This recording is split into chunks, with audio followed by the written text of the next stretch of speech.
ತುಂಬಾ ಕೌತುಕದಿಂದ ಗಮನಿಸುವ ವಿಷಯ ಅಂದ್ರೆ ಮಾತು ಮಾತು ಮಾತು ಮಾತು. ಈ ಜಗತ್ತನ್ನ ಆವರಿಸಿಕೊಂಡಿರೋದು ಮಾತು. ಮಾತಿನಿಂದ ಈ ಜಗತ್ತನ್ನ ಆಳಲೂಬಹುದು, ಅದೇ ರೀತಿ ಜಗತ್ತನ್ನ ಕಳ್ಕೊಳ್ಳಬಹುದು. ಮಾತು ಎಂದರೆ ಪದಗಳನ್ನು ಜೋಡಿಸಿ ಮಾಡಿದ ವಾಕ್ಯಕ್ಕೆ ಸ್ವರ ಸಾಥ್ ನೀಡಿದಾಗ ಮೊಳಗುವ ಕಹಳೆ. ಅದು ಮಾತ್ರ ಮಾತಾ? ಧಾಟಿ, ರೀತಿ, ಸಂದರ್ಭ, ಆಂಗಿಕ ಅಭಿನಯ ಎಲ್ಲ ಕೈ ಜೋಡಿಸಿದಾಗ ಅರ್ಥ ಅನರ್ಥಗಳ ನಡುವೆ ಒದ್ದಾಡುವ ಮಾತನ್ನು ಕಂಡು ದೂರದಿಂದ ನಕ್ಕಿದ್ದು ಇದೆ. ಎಷ್ಟು ವಿಚಿತ್ರವಾಗಿ ಪ್ರಕೃತಿ ಮಾತು ಎನ್ನುವುದನ್ನ ಸೃಷ್ಟಿ ಮಾಡಿತು.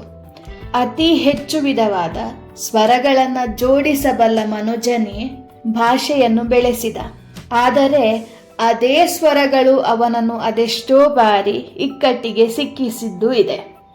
ಸುಮ್ಮನೆ ಗಮನಿಸಿ ನೋಡಿ, ಮಾತಿನ ಧಾಟಿಯಲ್ಲಿ ಅದೆಷ್ಟು ಮಿಸ್ಅಂಡರ್ಸ್ಟ್ಯಾಂಡಿಂಗ್, ಅದೆಷ್ಟು ಮಿಸ್ಕಮ್ಯುನಿಕೇಶನ್ ಆಗುತ್ತದೆ. ನಾವು ಮಾತನಾಡುವ ರೀತಿ ಇರ್ಬೋದು, ನಾವು ಮಾತನಾಡುವ ಟೋನ್ ಇರ್ಬೋದು, ನಾವು ಹೇಳಲಿಕ್ಕೆ ಹೊರಟದ್ದೊಂದು ಅದು ಅರ್ಥ ಆಗುವುದೊಂದು ಅಂತ ಖಂಡಿತ ನಿಮ್ಮ ಲೈಫಲ್ಲೂ ಆಗಿರ್ತದೆ. ಸೊ ಅದಕ್ಕೆ ಹೇಳುವಂಥದ್ದು, ಮಾತು ಬಲ್ಲವನಿಗೆ ಜಗಳ ಇಲ್ಲ ಅಂತ.